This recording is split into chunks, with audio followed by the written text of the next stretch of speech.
Hello hi नमस्कार मुझे दिव्य आपन देखुं बड़ा कमेडी ब्लॉग्स। आज गोटे सुंदर लव स्टोरी टे कहूँ से कुआर पुनिया को लेकिन गोटे लव स्टोरी कहूँ टे शुणु भल भाव आपण लाइफ रे पारे का लाइफ रे न हो पारे।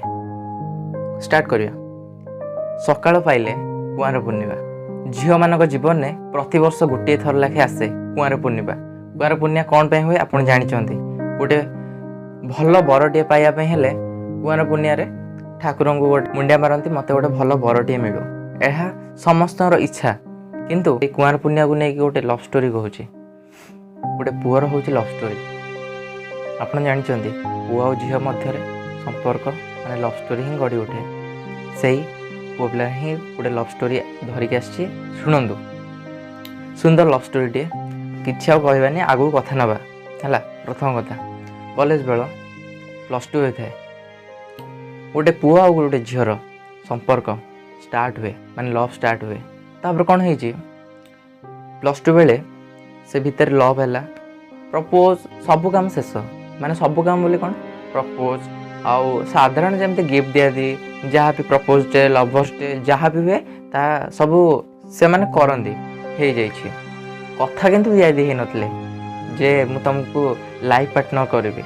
आज्ञा अनेक समय आप जानी बहुत पिला अच्छा टाइम पास लव करती आ कि अच्छा झीर पैसा देखी उड़ाती आ कि टोकांगर झील अच्छा पैसा उड़े किंतु एटा से कथा उठौनी यहाँ हूँ लव स्टोरी अलग आड़ को नहीं आप जस्ट कहीदे कथाटा से भाया कि से भाया संपर्क थिला। झील झील को किंतु घरे फोन दे नथिले कौन जानते से झील घरे बहुत स्ट्रिक्ट। आजिकार समय जमी परिस्थिति है प्रायतः झील जो अधा विधार बाहा पूर्व मंडप छाड़ी पलाउंट घरे बोधे देना से कॉलेज आसे एमती क्या फोन टी देखी दिए क्या घरे टी देखी दिए इंस्टाग्राम में घर को जाए घर फोन बसिक देखे है से आला घर बहुत स्ट्रिक्ट। कौन होमती किसी दिन गला +2 बीती जाए लव किंतु चली थाए किंतु से पुआ पाखे कंटाक्ट नंबर नहीं किसी नहीं किंतु कर कौन ता गाँ अच्छी ना ता गाँ को जाए से पुआ देखा करी एमती बहुत दिन चली जाए।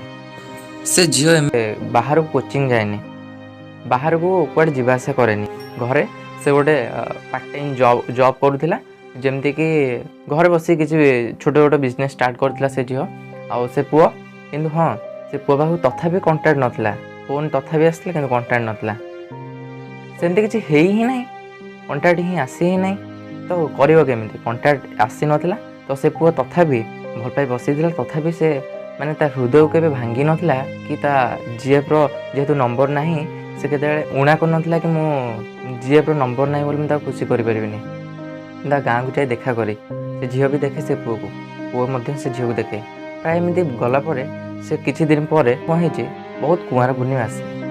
आज्ञा जानते पुआ पिला जमी एटा आज्ञा गोटे सत कथा कहूँ जमितिया कुआर पूर्णिमा हो पुआ पिला जब पाथे झील को आज्ञा गाँ कौन 80 किलोमीटर दौड़ी पलैबे झील देखा करी कारण से पूजा टाइम हुए देखा करी जाए से पुआ जमी सका ना थे देखा करके आसे। से दिन कौन हो किसी दिन जा 2 वर्ष है गोटे 2 वर्ष एमती जाइए से पुआ कुआर पूर्णिमा देखा करी सका हो कि सन्ध्या हो देखा करी जाइए। तो एबे कौन है से पुआ को बाहर को हॉस्टेल पठेदे जिते संपर्क जान घर लोक कारण पुआ को हॉस्टेल छाड़ा फोन फान सब बंद बांध हो गला आउ किसी कंटाक्ट हो पारानी गाँ को भी आउ जा पारानी छाड़ा हो गला एमती हो 6-7 मास पड़ेगा 7 मास पर जाइला गाँ को देखा ही नाला।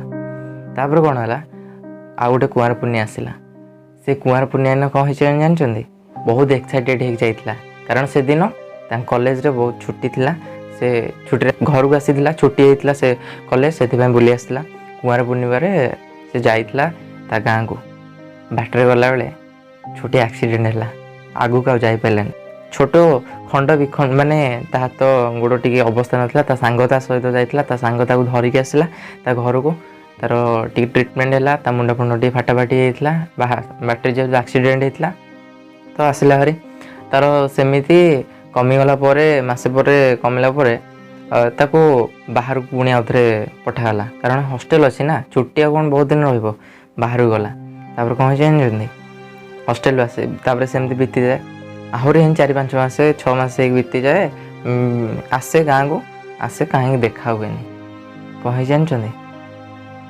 ଶୁଣନ୍ତୁ, ଆଉ ଗୋଟେ ଆସିଲା କୁଆଁର ପୂର୍ଣ୍ଣିମା। 4 ବର୍ଷ ହେଇଗଲା।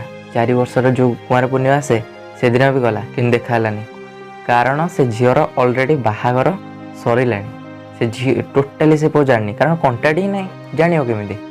କାରଣ ଜାଣିନି। କିନ୍ତୁ ତାର ଯେତେବେଳେ କୁଆଁର ପୂର୍ଣ୍ଣିମା ଦିନ ଗଲା, ବହୁତ ପଚରାପଚରି କଲା, ବହୁତ ମନ ଦୁଃଖ କଲା। କାରଣ ବର୍ଷେ 6 ମାସେ ମାନେ 16 ମାସେ ହେଲା ତା ସହ ଦେଖା ହେଇନି। ସେଠି ବହୁତ ଚିନ୍ତା କଲା। ତା ସାଙ୍ଗ, ତା କଣ୍ଟାକ୍ଟ, ବହୁତ ପିଲା, ତା ସାଙ୍ଗ, ବେଷ୍ଟ ଫ୍ରେଣ୍ଡ ମାନେ ମିଶିଲା, କଥା ହେଲା କ'ଣ ଏମିତି ହେଇଛି। ସେ କହିଲା ବେଳକୁ ସେ ବାହାଘର ତାର ସରିଲାଣି, ସେ ବାହାରେ ଅଛି। ଆଉ ସେ ସେଇଟା କିଛି କହିପାରିଲାନି, କାରଣ ତା ପାଟିର କୌଣସି ଶବ୍ଦ ହିଁ ନାହିଁ। କିଛି କଲାନି। ଘରକୁ ଆସିଲା, ବୋହୁ ବୋହୁ ହେଇ କାନ୍ଦିଲା। ଆଉ କିଛି ଆଜ୍ଞା ବାଟ ହିଁ ନାହିଁ। କାନ୍ଦିଲା କାନ୍ଦିଲା କାନ୍ଦିଲା। ଘରେ ଡାକୁଥାନ୍ତି, ଆରେ ପୁଅ କାହିଁ ସେ କ'ଣ ଘରଟାରେ ବସିଛୁ ଯେ ବାହାରକୁ ଆସୁନ? କାରଣ ସେତେ ଶୀଘ୍ର ତା ଜଖମ ମାନେ ଦୂର ହେବନି। ତାହେଲେ କ'ଣ ସେ ଯାଇକି ବିୟର ପିଇବ? ନିପି ଟିକେ ମାରିଥାନ୍ତା, କିନ୍ତୁ ସେ ନିପି ମାରିଲାନି, କାରଣ ସେ ମଦୁଆ ନୁହେଁ। ବୁଝିଲ? ଛାଡ଼, ପିଆ ପିଇ କଲାନି। ତାପରେ ଏମିତି ଆସିଲା, ସେ ହେଲାନି। ସେହି ହଷ୍ଟେଲକୁ ଆହୁରି ଗଲା। ହଷ୍ଟେଲରେ ବହୁତ ଥର ଏମିତି ମନେ ପକାଏ। କିନ୍ତୁ ଆଉ ଗୋଟେ ଝିଅ ତାକୁ ପ୍ରପୋଜ ମାରିଥିଲା ସେ ପୁଅକୁ। ସେ ପୁଅ ବି ମଧ୍ୟ ଆକ୍ସେପ୍ଟ କରିଥିଲା, କାରଣ ସେ ଝିଅ ନାହିଁ ତ ଏବେ କ'ଣ ସେ ବାଡ଼ୁଅ ହେଇକି ରହିବ? ତାପରେ ଏମିତି ଗଲା ପରେ ସେ ଆର ବର୍ଷ ଯେଉଁ କୁଆଁର ପୂର୍ଣ୍ଣିମା ଆସିଲା, ତଥାପି ତା ଗାଁକୁ ଯାଏ। ପ୍ରଥମ ଲଭ କେତେବେଳେ ଭୁଲି ହୁଏନି, ଆପଣ ଜାଣିଛନ୍ତି। ଯିଏ ଭଲ ପାଉଥିଲେ ସେ ଜାଣିବେ, ପ୍ରଥମ ଭଲ ପାଇବା କେବେ ଭୁଲି ହୁଏନି। ଏଇଟା ଟିକେ ମନେ ରଖିଥିବେ। ମନେ ରଖିଥିବେ କ'ଣ, ଆପଣ ତ ମନେ ରହିଥିବ ହେଲା। ପ୍ରଥମ ଭଲ ପାଇବା ସେ ଭୁଲି ହୁଏନି କି ହେବନି। ସେ ପ୍ରତିବର୍ଷ କୁଆଁର ପୂର୍ଣ୍ଣିମା ଯାଏ, ପ୍ରତିବର୍ଷ କୁଆଁର ପୂର୍ଣ୍ଣିମା ଯାଏ, ଦେଖା କରି ଯାଏ। ତା ଘରଟିକୁ ଦେଖିଦେଲେ ତା ମନରେ ଯେଉଁ ଖୁସି, 100 ଟଙ୍କା ଖୁସି ବା। ମିଠା ଦେଖିଲେ ଖାଇଦେଇକି ଆସୁଥିବ, ମୋତେ ଯାହା ଲାଗୁଛି। କିନ୍ତୁ ସେ ଗଲା ପ୍ରତିବର୍ଷ। କିନ୍ତୁ ସେ ପୁଅ ତାପରେ 5 ବର୍ଷ ପରେ ତାପରେ ବାହାଘର ହେଲା। ତାପରେ ବି ତା ସୁଖ ସଂସାର ଗଢ଼ି ଉଠିଲା। ତଥାପି ସେ ଯାଏ। କ'ଣ ପାଇଁ ଜାଣିଛନ୍ତି? ପ୍ରଥମ ଭଲ ପାଇବା ସେଟା ଥିଲା। ଷ୍ଟୋରିଟି ଭଲ ଲାଗିଥିଲେ ଲାଇକ୍ କରିବେ, ସେୟାର କରିବେ, ସବସ୍କ୍ରାଇବ୍ କରିବେ। ରହିଲି, ଜୟ ଜଗନ୍ନାଥ।